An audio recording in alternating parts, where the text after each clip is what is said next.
Il y aura là une voie et un chemin qu'on appellera chemin sacré.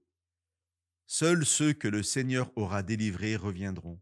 Ils arriveront à Sion en criant de joie. Une joie sans fin éclairera leur visage. La gaieté et la joie viendront à leur rencontre. Le chagrin et les gémissements s'enfuiront.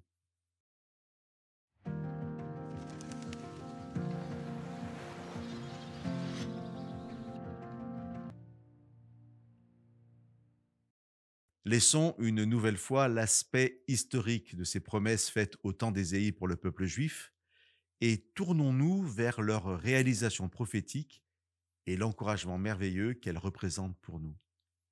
Il existe un chemin sacré, une voie royale que nous prendrons et qui nous amènera auprès de notre Dieu.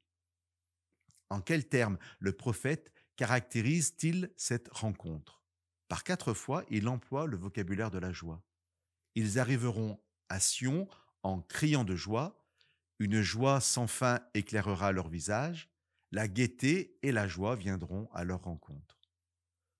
Lorsque Jésus reviendra nous chercher, lorsque ce sera le temps des retrouvailles, ce sera la rencontre de deux joies, celle des rachetés et celle du Père que l'on pourra voir face à face.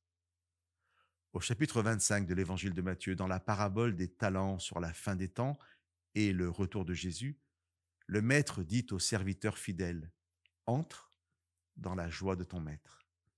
Mais, chers amis, vous ne serez pas étonnés si la Bible nous dit aussi que cette joie n'est pas seulement réservée pour les temps à venir, lors du rétablissement de toutes choses. Dès maintenant, dès aujourd'hui, nous pouvons vivre cette joie de la présence de Dieu dans nos vies, par l'Esprit de Dieu promis par le Fils.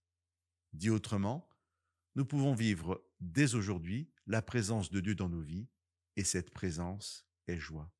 Comme ce grand fonctionnaire d'Éthiopie, qui au chapitre 8 du livre des Actes repart tout joyeux, après avoir compris grâce à Philippe qui était Jésus, je souhaite à chacun de vivre dans l'instant présent la joie de la présence de Dieu dans sa vie.